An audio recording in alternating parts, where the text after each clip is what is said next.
As always, thank you to the EA Creator Network for the early access. They're not paying me, they simply sent me the pack early for review purposes. Enjoy the video! Hey everyone, welcome back to my channel, and if you are new here, my name is Shella, and today I'm going to be giving you a full review on the new Sims 4 Life and Death expansion pack. I had a lot of time to play through everything in my early access period. In fact, I just uploaded a Life and Death gameplay video yesterday, so if you haven't seen it yet, it might offer you more perspective and give you an in-depth look at the pack if you're still looking for more after the end of this review. In this video, I'm going to go through everything Life and Death has to offer. I gotta say, this is going to be my longest review to date, solely based on the vast amount of content that Life and Death brings to the table. I was extremely overwhelmed in the best way possible when I was able to play through Life and Death, and to be fully honest, I don't know if I was able to get through everything, and that's after like 10 hours of dedicated gameplay. I did my best though to get through as much of it as I could so that I could give the most full and complete review possible. I'm gonna walk you through everything Life and Death has to offer and then give you my honest opinion on if Life and Death is something that you should purchase when it becomes available, maybe wait for it to go on sale, or just avoid it completely. Just a warning, this should go without saying, but this review is going to contain basically every spoiler possible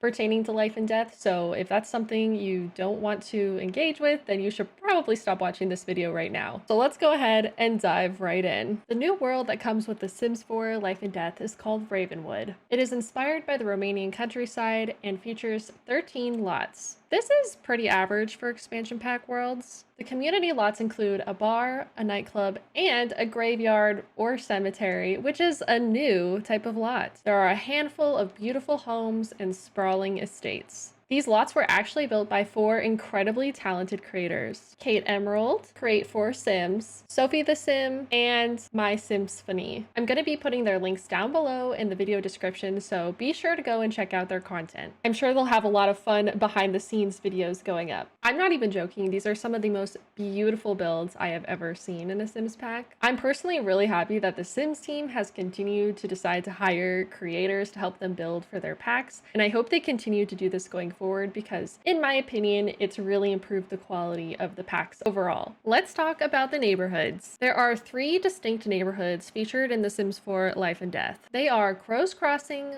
Whispering Glen, and Morningvale. Each neighborhood feels very distinct and stands on its own. Crow's Crossing features a small town with sprawling estates and a local cemetery. The center of Crow's Crossing is where the Ravenwood Family Day Festival takes place. At this festival, your Sims are able to try to find a death frog in the fountain at the center of the plaza to win a prize, interact with the crow handler, consult the inheritance lawyer, and children are able to ask the specters for gifts. This festival occurs every Saturday. There's also the Try Before You Die casket sale, which is a local event where Sims can explore a selection of luxurious caskets guided by a professional funeral director. The Crow's Crossing Celebration of Life also takes place in the town square. It is a small local celebration that is both heartwarming and delicious. There are a few fun historical locations that you can interact with and receive some lore, including a Moppy the Goat statue, a couple of scattered crypts, some scary specters you might find wandering around, the Tarot Tome Shrine, and the fountain at the center of Crow's Crossing. There are a few estates in the Crow's Crossing town square that you can explore and try to cleanse them of ghosts. These are of course just rabbit holes. The crypts that are scattered around are also rabbit holes,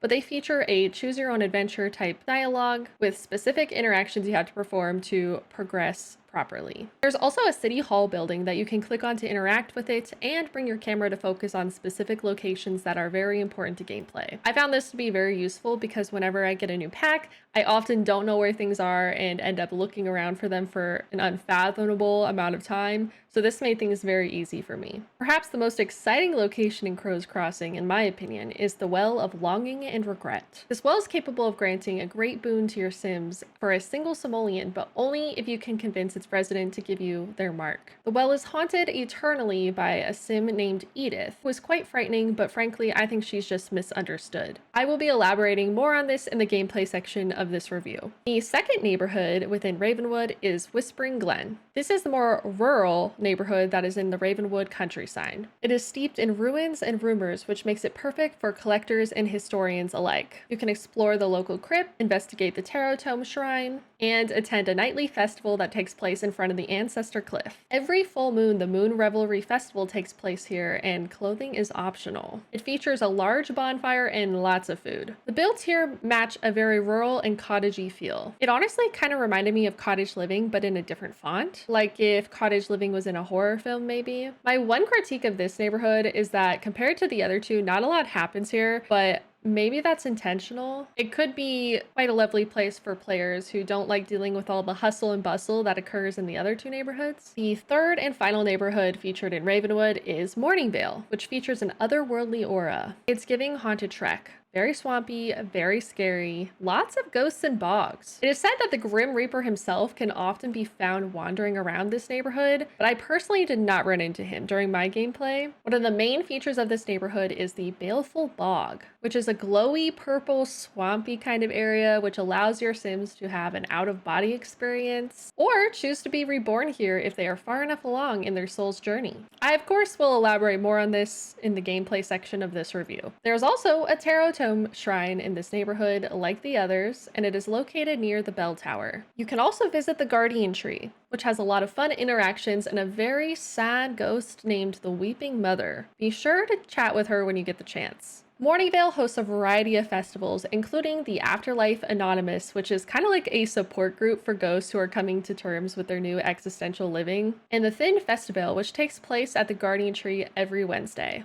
This festival allows you to play Grimm's Game of Chance, receive a tarot reading, and offer gifts to the Guardian Trees where you might receive a delightful surprise. Ravenwood is also home to the beloved Spectre family, along all the lore that surrounds them. The other pre-made families in Ravenwood are the Gomes family, the Aether family, and the Izadi Gomes family. These families contain some very important Sims that are a part of the Order of Lenore. The Order of Lenore is comprised of Acade Aether, also known as the Widowed Father, Esther Gomes, the Ghost Host, Zelmira Gomes, the Death Obsessed, and Nyan Spectre, the Grim Enthusiast. You will want to speak to them if you're interested in finding the tarot card collectibles hidden throughout the world. Let's hop over to Build Buy. As a builder myself, I always look forward to new Build Buy assets to play with and explore. Just like the world itself, the majority of the assets that come with The Sims 4 Life and Death are inspired by Romanian architecture, which is not something I can say I personally am very familiar with, but I learned a lot while playing with this pack. I really enjoyed looking up some inspiration pictures and references to use for my build that I did during my early access period. That video will also be going up on my channel, so keep your eyes peeled for it. I really enjoy the heavy contrast between the stone, almost castle-like windows and doors versus the wooden, dilapidated cottage-style windows and doors. I'm really glad they included assets that would suit more than just a singular build type. This allows for versatility and exploration. It's fun to get out of your comfort zone when you're building in The Sims 4. Anyone who says otherwise is kind of boring. Let's talk numbers. My favorite.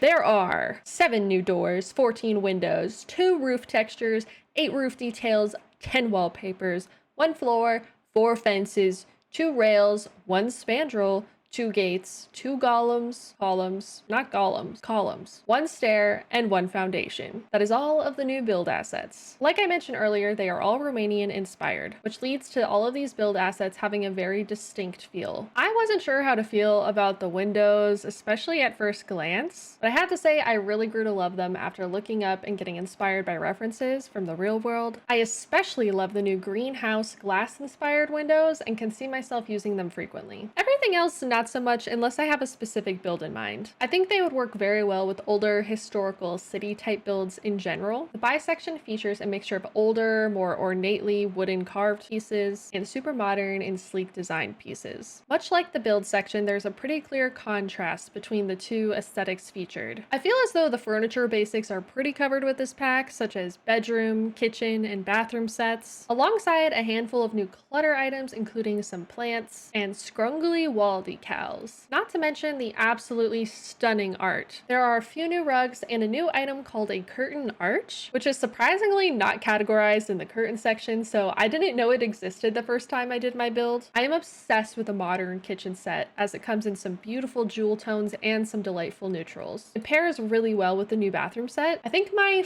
favorite item has to be the new tarot card design paintings that are featured in Life and Death. They come as a new wall decoration. They have so many swatches. I am once again asking the Sims team to sell these as merch or something. I need the full set. Please, please, please, I'm begging you. There are a couple new caskets and some new gravestones, which seems very appropriate for a pack featuring Life and Death. I also want to give a super special shout out to the giant mollusk poof. Not just because I love poofs, but because I love the description of it, as it contains a Baldur's Gate 3 Easter egg. I see you, Sims team. A new gameplay item that comes in the pack is the memorial display. This allows you to honor a loved one and keep their memory alive. A lot of the new clutter looks like it was meant for the memorial display and looks lovely atop it. Another new gameplay item is the Grim Standard Ascendant Crow. This crow is like a pet for your sim and needs to be taken care of, and your sim can bond with it. They will bring you goodies and trinkets if you treat them well. Another silly item that I'm personally really excited for is the new string lights. I'm obsessed with the ones from Toddler Stuff, so it's nice to get another set. There's also a new section in the Objects by Room in the Outdoors tab called Life Event Activities. This is also featured in base game, but I wanted to point it out in this review just in case you missed it. Here you will find a bunch of objects needed for life and death activities such as weddings, funerals, etc. Overall, my opinion on the build buy that comes in Life and Death is that it is pretty adequate. I wouldn't say that I'm like over the moon obsessed with the items that come with Life and Death, but that doesn't mean that I don't also enjoy them. I just like to determine selling points when I'm considering purchasing something, and I wouldn't say that the build buy that comes with Life and Death is something that would convince me to buy the pack. I am, however, looking forward to exploring a new build style, as I'm unfamiliar with Romanian architecture, and I'm hoping to become more familiar with it as I play with these assets. Moving right along to cast, let's start by discussing the changes that actually happened this past week for the base game update. In case you missed it, you're now able to swap occults and casts as long as you have the necessary packs. This will no longer remove any progress on a sim that you are in the middle of creating. I was always like super annoyed when I was in the middle of creating sims, and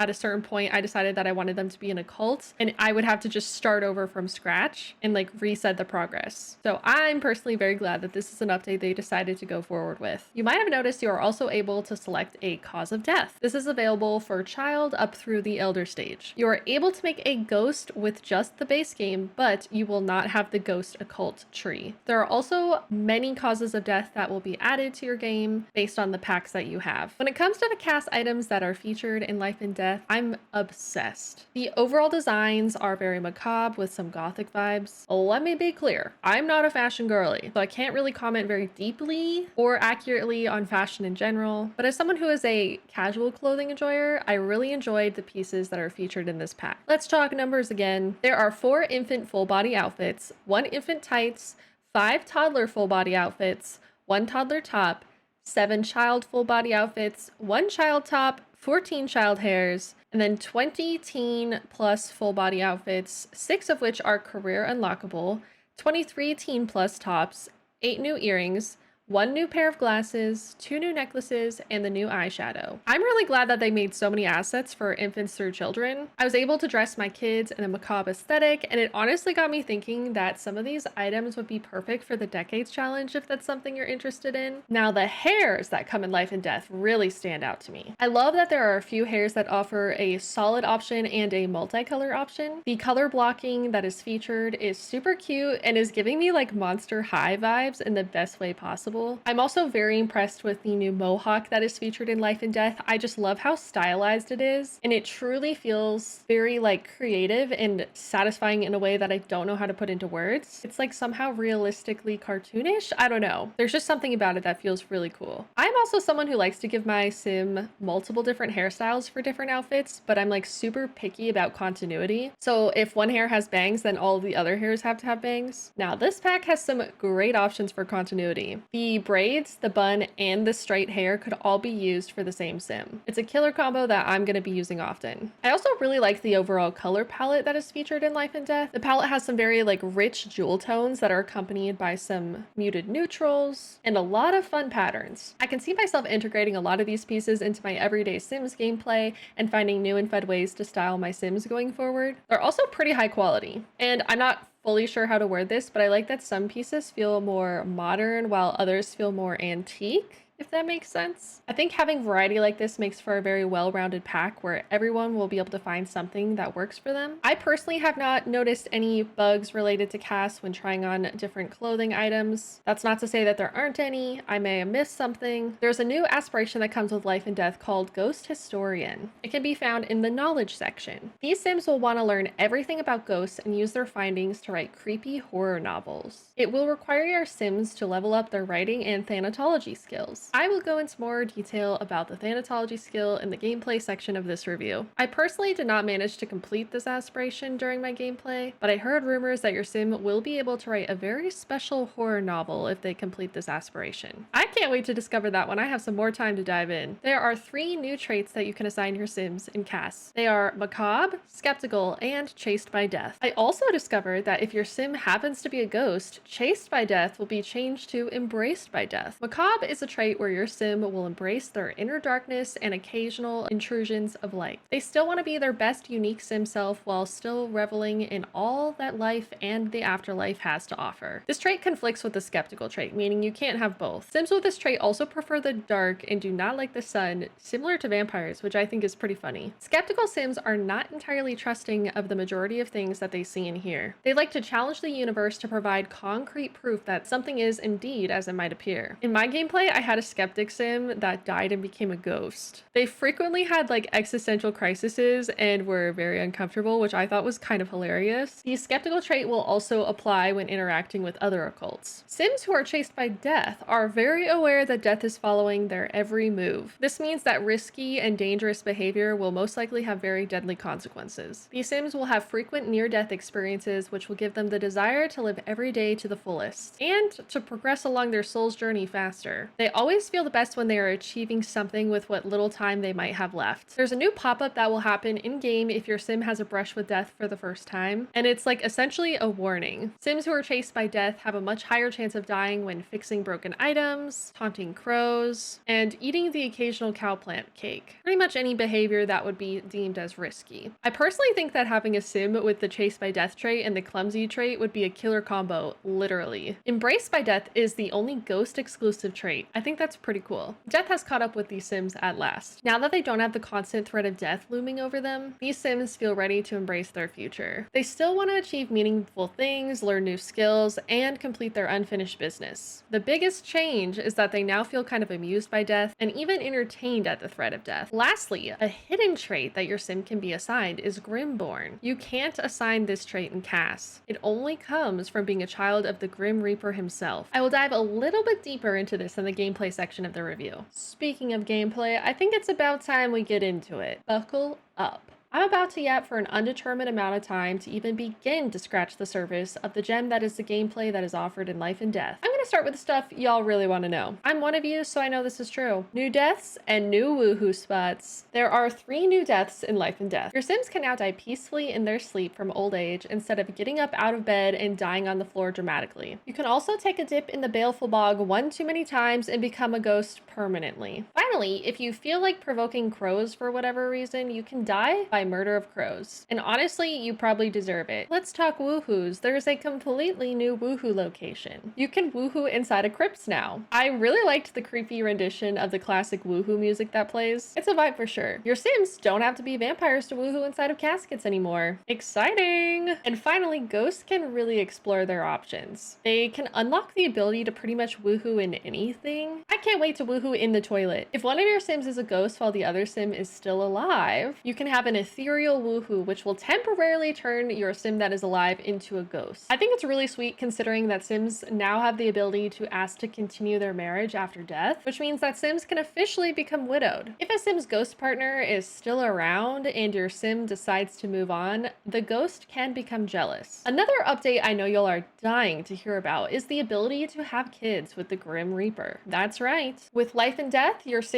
gain the ability to create life with death itself. You can try for baby with Grim and even form a long-lasting romantic relationship with him. Grim's children will be marked with the Grimborn trait. They will also have a uniquely shaped scythe scar under their left ear. I really love this feature, and I kind of hope that they give us like a Daddy Winter scar as well. Maybe like a snowflake on the elbow or something. Grim is also genetically handsome, or so I've been told. I had a child with Grim in my gameplay, and it seems as though he wasn't updated yet, so I'm hoping that upon release he is updated. There are a few items I mentioned previously in the build by section that have gameplay options. The Grim Standard Ascendant Crow is an item you can purchase with and interact with in live mode. You can name it, watch it, socialize with it, teach it mimicry, even provoke it, but I advise against this unless you're looking to die. You can also send a crow on a collective recon mission, alongside giving it little gifts and trinkets to earn its affection. It might even bring you something back if you're lucky. You also need to feed it and clean it and take care of it every so often. The mimicry is really fun though, because the more words you teach it, the more often it will speak. And honestly, I got jump scared a couple times because I kept hearing Simlish and I couldn't tell where it was coming from, and it turns out it was my crow talking. Pretty fun. You can also place a memorial altar from build by to honor a sim that has passed on. There's an indoor and an outdoor version of this item. You can click on it to interact with it and dedicate the display to a single sim or an entire household. After doing that, you have the option to decorate it as you please. You can then talk to it, reminisce about the deceased sim, or remove the display and start again. I found this object to be a very wholesome way to keep the memory of a sim alive that has passed on. I can definitely see myself using this in my legacies. I think it'd be really cool to dedicate the memorial to every heir in a family graveyard or something like that. You can also dedicate it to a deceased pet if you have the Cats and Dogs expansion pack or Horse Ranch. It's very versatile, so you have many options at your disposal. A small and honorable mention is the Whispering Wren Messenger statue. Your sim can interact with it and leave a custom message to a sim that has passed on. I think it's beautiful, and not to mention the little guy is super adorable. Another cool feature that comes in Life and Death is the ability to assign specific objects as family heirlooms. If there's like a piano that grandma always used to play, you can pass it down through the generations. Maybe there's a work of art created by your legacy founder. You can set these as heirlooms too. I think the ability to set handcrafted items as heirlooms is super exciting to me, because I really like to kind of tie that into my gameplay. There's going to be a lot of cross-pack compatibility in this area, such as assigning jewelry as heirlooms. Maybe your sim knit something, maybe your sim wrote a book, pretty much anything that your sim can create. I already passed down objects like this in my own legacy gameplay, so the fact that this is going to be integrated in a system that comes with The Sims Life and Death is very, very exciting to me. After an heirloom is designated, you can hover your mouse over the item and it will display the name of the sim that designated it. You can then interact with the heirloom, and you have an interaction wheel with multiple options that shows up, such as claiming a higher value,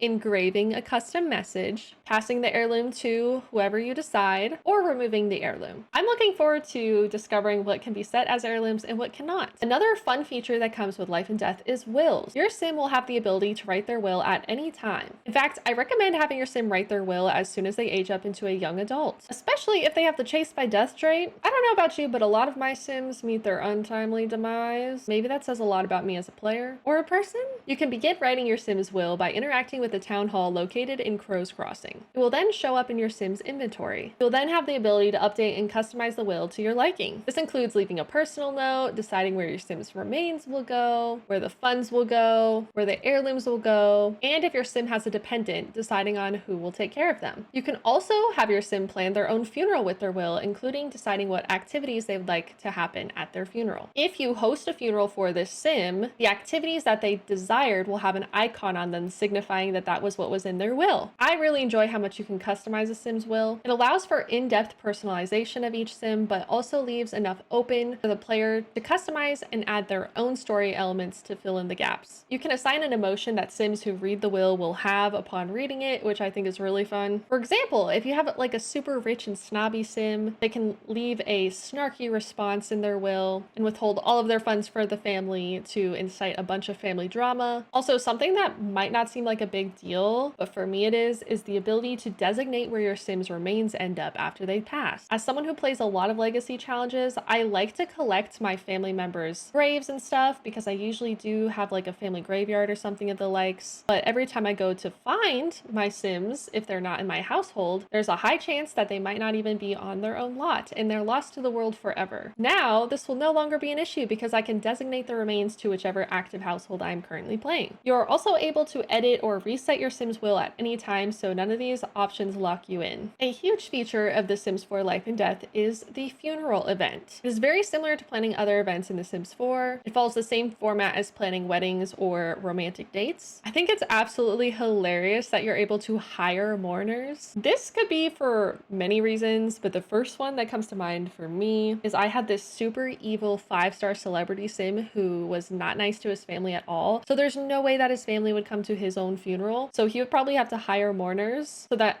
people would actually show up, which is hilarious. As I mentioned earlier, Sims are also able to plan their funeral in advance and select activities they would like to happen at their own funerals. I love how customizable this is because everyone is very different. This is a base game update, but it feels kind of important to mention, so I'm just going to mention it in this review in case you missed it. But Sims will now react differently to death based on their relationship with the Sim who passed. This means no more wailing dramatically for 2 days when your random neighbor that you've never spoken to before comes and dies on your front porch and you happen to witness it. That's happened to me more times than I can count, and it's so annoying. Sims can also be grossed out, not fazed at all, or even joyful when a Sim passes in front of them, depending on their personality. A cool gameplay feature and system that the Sims team has been implementing over the past few packs is dynamics. There are relationship dynamics between families, romance dynamics between lovers, and now with Life and Death, there's a new grief dynamic. This can occur when a Sim passes. Your Sim can go through a mourning period where they are susceptible to experiencing a type of grief. I really like this because from what I experienced in my playtesting this early with my gameplay is that the types of grief that my Sims went through were very realistic. I had a Sim who was in denial for the first few days after their loved one had passed, and it eventually evolved into a rage-fueled grief where they just became angry at a lot of things because they weren't managing their feelings properly. Another one of my Sims went through a grief that was almost like a depression where they would zone out and become bored and not interested in anything. Grief can fluctuate just like any of the other dynamic systems that are already in packs like Love Struck and Growing Together. I like that they're not stagnant. Grief can also cause your Sims to change their identity and their traits. I had a Sim who had a self-discovery moment that was fueled by their unchecked grief, and they went from being a bookworm Sim to being an active Sim. I'm really obsessed with that and the possibilities that will arise for storytelling because of that. You are able to send your Sim to grief counseling to try to work through their feelings. This can be found on the home panel of your Sim's device, or if you click on your Sim, the option should be there as well. You can also hover over the grief type that is in your Sim's panel for advice on how to manage it at home. Rebirth is a huge selling point for Life and Death. Your Sim is able to achieve this after completing their soul's journey, also known as their buckets list. If you go through the Rebirth option, you will be taken to the Manage Worlds screen and asked to select which household you would like your Sim to be reborn into. How fun would it be to infiltrate the land grab family just to inherit their family fortune? Or maybe you want Vladdy to be your actual daddy. Your Sim can rebirth at any age. That's right, if you don't like playing with infants or toddlers for whatever reason, you can skip to your favorite life stage. You can decide this when you're brought to cast after selecting which household you would like to be reborn into. You can also keep your previous genetics or completely change and customize your Sim for their next life. Your Sim might also have deja vu moments if they run into a Sim they knew in their previous life. If they have the burning soul trait, your Sim will be able to look at themselves in the mirror and recover any traits that they might have had in their previous life. Some of those reward traits are super expensive, so it'll be nice to be able to do this after all the effort of getting them in the first life. Your sim will also be more skilled and learn things quicker the second time around. I'm very curious to see how this will interact with milestones that come with growing together. Does this mean my sim will be quicker to regain these milestones, or will they already be there? I'm looking forward to discovering that on full release. I unfortunately was unable to test Rebirth at all during my gameplay because it was completely broken for this early access period. So I'm not really able to expand upon this further, but I'll be looking into it on full release. Let's take a deeper look at the Soul's Journey that I've mentioned a few times. It's like a reward track for your Sim's life, and it's much larger than previous systems implemented in The Sims 4. As you progress through your Soul's Journey, you will begin to unlock rewards that may benefit your Sims through their life and maybe into the next life. This is where the Burning Soul trait I mentioned comes into play. The bucket list for your Soul's Journey is a new system that is meant to be much more dynamic and organic. It's an attempt to have long-term goals that derive from who your Sim is. You can manually work on your bucket list from a computer or a journal. There are over 100 goals, which include multiple cross-pack goals that can generate as you work on your bucket list. Your Sim will also be able to write perfect goals, which will be derived from their traits. In my experience, this meant that my goals were less random and focused more on my Sim's personality. Your Sim will also have the ability to scrap their bucket list and start over at any time. New goals will become available to your Sim after death. I personally had a lot of fun with the bucket list. Sometimes it surprised me, but overall, it really helped to inspire my gameplay, and it felt very rewarding to help my Sim along their life journey. I mentioned these locations at an earlier portion of the review, but let's talk more in depth about the gameplay that they provide. The Baleful Bog is located in Morningvale. Your Sim can interact with it to have an out-of-body experience. This will turn your Sim into a ghost for a few hours. Don't make this a habit though, because if your Sim does this too frequently, they could become a ghost permanently. This is also where your Sims can go for rebirth and to potentially find one of those pesky tarot cards. Speaking of tarot cards, there are tarot tome shrines located in all 3 neighborhoods. Interacting with these shrines is very important if you are looking to collect all of the hidden tarot cards throughout the world. Each card is located in a unique location or can be earned through a unique interaction. You can hover over the cards in the collection tab for hints on where to locate them. If you collect them all, you'll get a special deck. Be sure to seek out the Order of Lenore and help them with their tasks. Each member will give you 2 tasks upon request, which will in turn earn you 2 cards from each member. That is 8 cards in total that your Sim can earn from assisting the Sims within the Order of Lenore. So you will be required to seek them out if you are trying to complete your tarot card deck. I made the mistake of not prioritizing this and ran out of time to complete my deck in my early access gameplay, so I will be prioritizing this upon release. Gameplay aside, these tarot cards are absolutely beautiful, and I can feel the love and passion that went into the creation of them. I was lucky enough to be sent 3 of these cards, and now I just want the whole set. Look at them, they're beautiful. Another important gameplay location is the Well of Longing and Regret. This well is located within Crow's Crossing. You probably saw it featured within the pack trailer, but in case you missed it, there's a creepy and also honestly terrifying little girl named Edith who haunts the well. I personally think she's just misunderstood. My Sim was able to make friends with her pretty easily, and we got along just fine. If you keep talking to her and earn her friendship and trust, you can request the Mark of Edith, which will last for a couple hours. If you decide to make a wish on the well while carrying the Mark of Edith, you have a very high chance of your wish coming true and going very well. I personally used this to complete the entire Undertaker career without doing much on my own. Every time I wished to be successful in my career,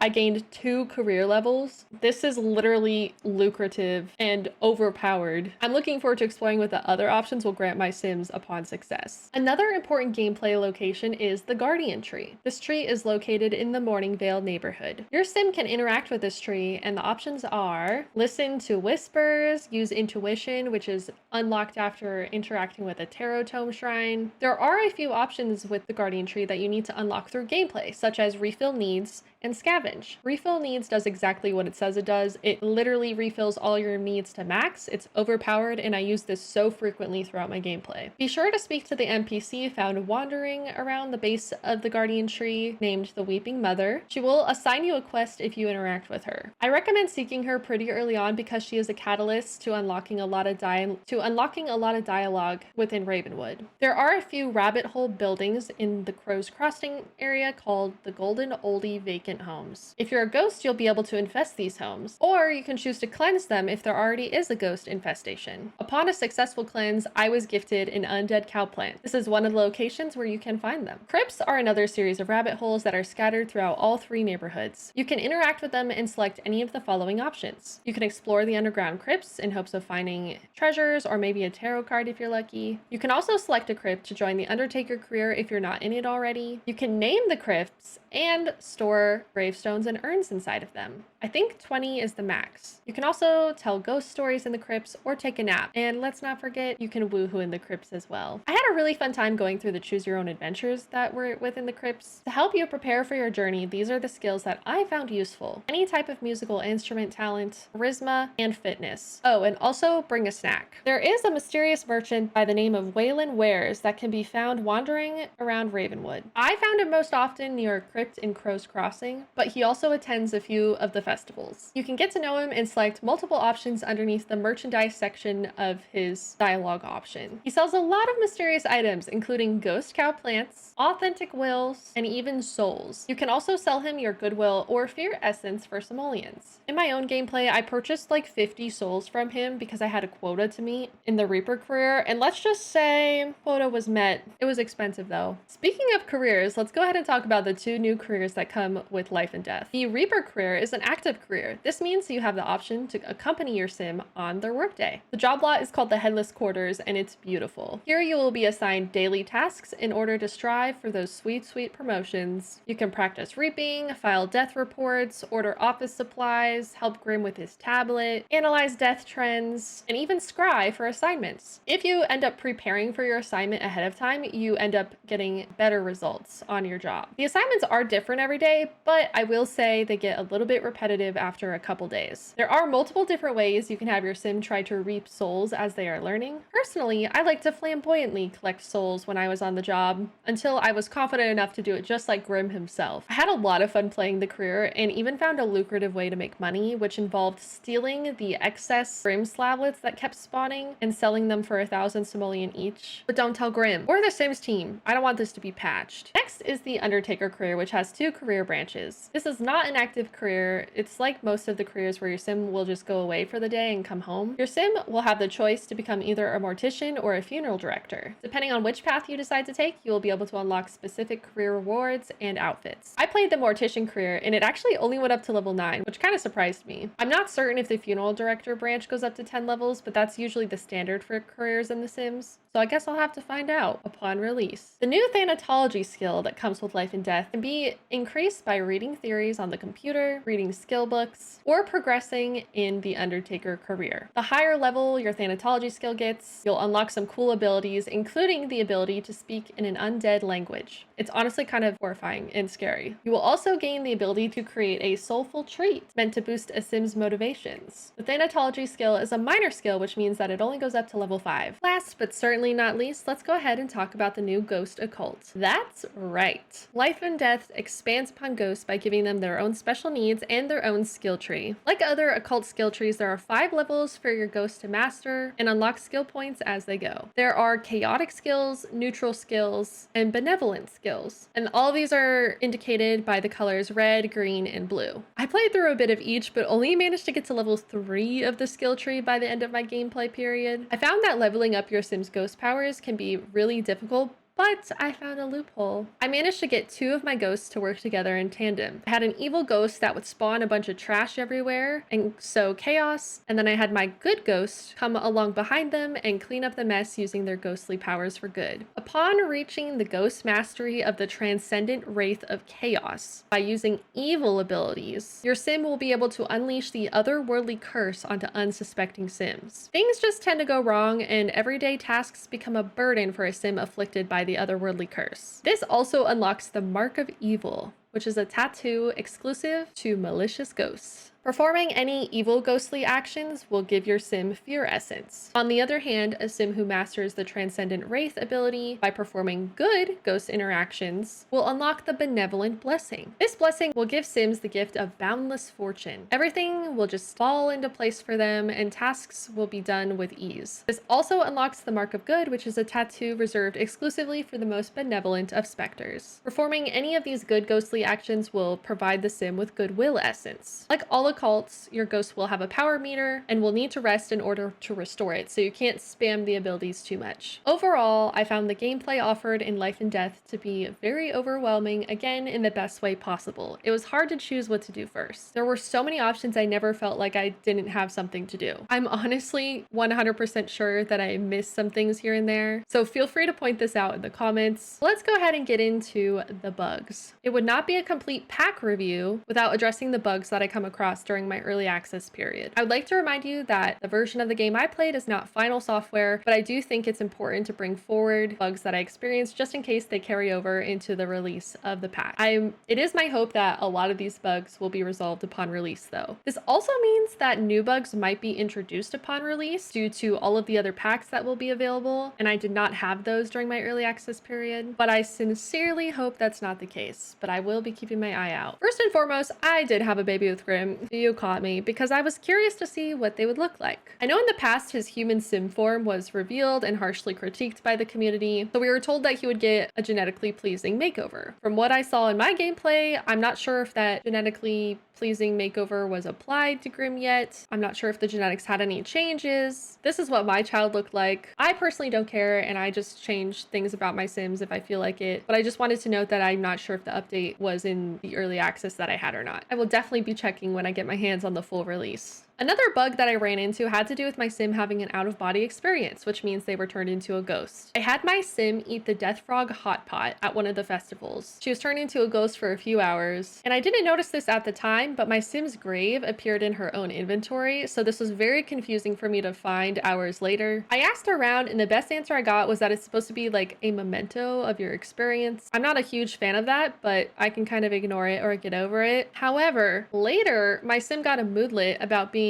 embarrassed to death and reliving that, which did not happen. She did not die because of embarrassment. I feel like this is an actual issue and probably a bug and should not happen. If this is intentional, I don't see myself allowing my sims to have an out-of-body experience very often because it was super inconvenient for this moodlet to pop up basically every day when she had not died from embarrassment. When I was playing the active Reaper career, I did run into a single bug while on the job. I was sent to reap a soul of a sim who had passed. The sim was marked as dead, but they did not actually die. They just stood there. They were kind of like bugged out the whole time. I was unable to complete the job and reap their soul. I reported this bug to the Sims team, so hopefully this will not be an issue upon release. This also only happened once, and I will admit this is the time that I did buy 50 souls and release them consecutively one after another into the Netherworld portal before going on this job, so perhaps it's my fault. I don't know, but I had a quota to fill, to be fair. I also kind of found it to be funny, and I got promoted anyway, so not a big deal. Hopefully it doesn't happen again. All right, y'all, I saved the biggest bug for last. So do you remember how I haven't shown you any gameplay footage for Rebirth, and I mentioned earlier that I was unable to test it fully? Well, that's because it was completely broken for our early access period. I was unable to get it to work at all. I was able to unlock it and start the process, but the game froze after trying to confirm the reincarnation and create a sim. I'm hoping it will be good to go for release, but I am super bummed out, especially that I was unable to play test it for my review because I feel like it's a huge feature in this pack and I wanted to be able to go through it and experience it and give you all a full review. I will be testing reincarnation again as soon as I get my hands on the full release of the pack, and I'll be sure to suss out if it's fixed or not. Let's talk about cross-pack compatibility. Here is what I know so far, but I'm hoping to continue discovering little Easter eggs as I continue to play. Starting with elder pets. You will be able to host funerals for them if you have Life and Death Death, and Cats and Dogs or Horse Ranch. Alongside this, there is a base game update that is already out where you will be able to create elder ghost pets in Create a Sim. There are also some unique interactions, such as Ask About Rainbow Bridge. I was unable to playtest these in my early access period, but I'm looking forward to trying them out on full release. You will be able to swap out regular urns and gravestones into occult gravestones and urns of packs that you have, even if the sim that died was not an occult themselves. I personally plan to use the new mermaid headstone. It's a shell and I'm Shella, so it just makes sense. Also, it's beautiful. I mentioned this earlier, but the new bucket list feature that comes in Life and Death is going to be super cross-pack compatible. When your sim generates goals, the packs you have installed will be considered. For example, if you have Snowy Escape, your sim might want to climb to the summit. If you have Horse Ranch, your sim might want to become a max level equestrian. These are just a few examples. There are over 100 goals that can be randomized for your sims. The ability to assign objects as heirlooms is also super cross-pack compatible. I'm looking forward to seeing which items across all packs can be assigned as heirlooms, as I've only been able to explore base game and Life and Death up to this point. Another thing I'm excited to explore is the skeptic trait. I mentioned earlier that skeptics can also be skeptical of other occults. It's not just ghosts that sims will be skeptic about. I think this opens the door for some fun storytelling. If you have Get Together, you can create a club with the ghosts only rule, which I think is pretty cool. Clubs will also have the Thanatology skill added as an option for club activities or requirements. There are probably a ton more cross-pack things that I haven't been exposed to yet that I'm looking forward to discovering upon full release. If there are any that you come across or that you can think of, please go ahead and leave a comment down below so I can get excited about it too. I want to reiterate again that I like to be very transparent with you all on everything regarding these reviews because I know how expensive the Sims 4 packs can be, especially expansion packs. The Sims 4 has so much more paid DLC than any other game I can think of at the moment. I think being very selective when it comes to purchasing packs makes a lot of sense. Before I was in the creator network, I had to do the same thing. Pick and choose which packs were important to me or that I might enjoy versus packs that I had no interest in. I really relied on creator pack reviews to make those decisions. So let's break down everything one last time and come to a final conclusion together after everything we've reviewed thus far. I've heard rumors of a little bit of criticism circulating regarding the world feeling too close to other worlds in other packs that have already been released. I can definitely see the similarities discussed in regards to sections of the layout, but I think Life and Death actually offers something truly unique. It is the first pack to offer a blend between a supernatural / occult neighborhood and a regular neighborhood. Vampires, a realm of magic, and werewolves are all centered around the occult that the pack features. I'm not including island living because mermaids are not full occults in my eyes. They don't have a skill tree. Please give them a skill tree, Sims team, please. In Life and Death, there's a neighborhood fully meant for ghosts and unnatural sims alongside a very normal town in a rural village. Another thing I'd like to point out is that previous occult packs are single neighborhood worlds, whereas Life and Death features 3. I already went over how I feel about the build buy that comes in Life and Death, and I'd like to reiterate that I'm not overly impressed or underwhelmed by the assets available. I'm a huge fan of the artwork that comes in this pack, especially the tarot cards, and I tend to lean towards more modern leaning aesthetics when it comes to building, so I can see myself using assets from this pack quite frequently. The greenhouse roof and windows especially are going to become a favorite for me. Everything else in the build section might find its way into niche builds here and there, but I don't see myself feeling like these are necessary for my everyday standard builds. I surprisingly like the casts more than the build buy, and I'm not sure if that's ever happened before. I really like the colors, patterns, and designs that are featured. I think it's perfect if you're into supernatural, macabre fashion, or occult gameplay. There are a lot of items I will be putting into my regular wardrobe rotation for my Sims. The hair and shoes are especially impressive to me. I think the real selling point for this pack is the gameplay. There is just so much. Normally during these early access periods, I'm able to go through everything fully and play through everything the pack has to offer, but I found myself scrambling to find the time to play through every feature that comes with Life and Death. I still missed a few things here and there, and I didn't even complete the aspiration or the ghost skill tree. These are things that I'm looking forward to doing when the pack gets released. But even then, I feel like I'm going to have so much more to explore due to cross-pack gameplay. In my opinion, the gameplay that this pack offers has a little bit for everyone. If you love lore, they got it. If you like occults, there's plenty of that. Are you a collector? Well, good luck trying to collect all the tarot cards because I didn't have time to complete that. I also can't think of any other collection that gives you a reward off the top of my head, so it's pretty cool that once you collect all of the tarot cards, you get a special deck. Even if you're someone who prefers to stick to more realistic gameplay and life simulation, you're able to make bucket lists and plan funerals, and even even pass things down through heirlooms and wills. Not to mention that there's also the new grief dynamic and different ways of dealing with death. As we come to the end of my review, I'd like to reiterate how much content there is that comes in Life and Death. My review is twice as long as it normally is, and my gameplay was tripled. I feel like that alone speaks volumes. It does not feel like any facet of this pack is lacking content. I've walked you through the world, the build by, the cast, and the gameplay, and each one of these areas feels well-rounded in my opinion. Would I buy this pack on release? That's the big question. Honestly, if I were you, I would wait to see if reincarnation is fixed on full release. I will be getting early access to Life and Death, so I'll be able to check if reincarnation is fixed upon full release before it is available worldwide. I would say that this is the only game-breaking bug that would cause me to hesitate on purchasing this pack on release if I have the funds available. I also think it's important to watch more than one point of view on a Life and Death review if you are interested in purchasing this pack. Another creator might offer insight into things that I brushed over or bring up points that I didn't at all, so please be sure to watch another person's review as well. I will be streaming Life and Death early access over on my Twitch channel, so if you'd like to stop by and ask questions in real time, feel free to do so. I do think that this will be a pack that I'm recommending to people overall, as long as the bugs that I mentioned previously are fixed. I will be using it in almost every instance of my own gameplay as I play a lot of legacies.